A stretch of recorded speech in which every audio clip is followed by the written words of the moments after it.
Have you ever made your own basil pesto at home from scratch?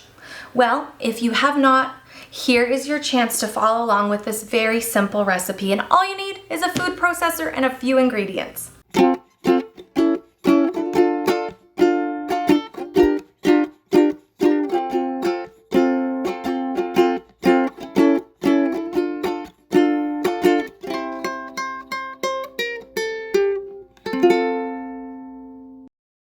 Since we're making basil pesto, and there are different pestos out there in the world, we are starting with a whole bunch of basil. So just put that all into your food processor, and we're gonna add in garlic. And here's the thing, I'm using sunflower seeds today, but the OG, the original recipe for, I think, a traditional pesto is pine nuts.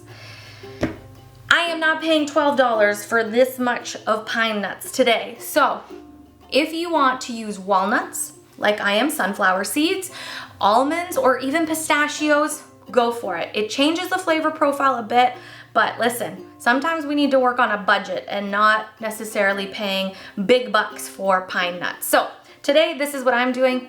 Let's do sunflower seeds in our basil pesto. I'm gonna add in a bunch of oil, drizzle it all around. You don't need to measure this part. I'm gonna add in the juice of an entire lemon, and I'm gonna add in a bunch of Parmesan cheese. You can throw in a chunk, but I buy these petals all the time for my Caesar salads and such, so I have the petals and they're going in into that food processor. Now we need to blend. I do a whole bunch of blending here, and then I take a look at the texture because we want to get a nice consistency.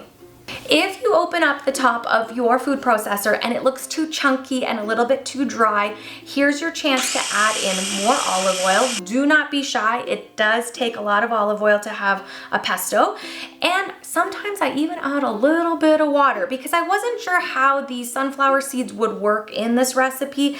I found that they absorbed a little bit too much of the moisture, and I don't know if that's with all nuts, but I'm adding a tiny bit of water and some more olive oil.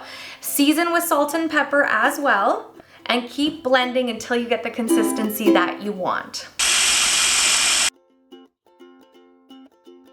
The great thing about a recipe like this in a food processor is that you can keep adding a little bit and blending, adding and blending until you get exactly where you want to be.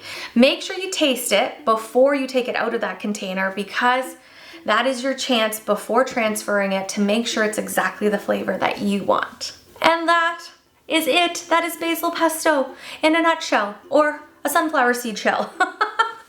I know, I'm not funny. If you've never made pesto before at home, I highly encourage you to do it. I really like it because it does give me a better consistency than the stuff in a jar, and I am controlling the flavors that go in there. So if I want more cheese, I put more cheese, and that's what I did. Thank you so much for joining me on The Silly Kitchen. If you take a look at my YouTube channel after this video post, I should have a few more coming up that uses this basil pesto in a couple of recipes. So stay tuned, and I will see you again soon.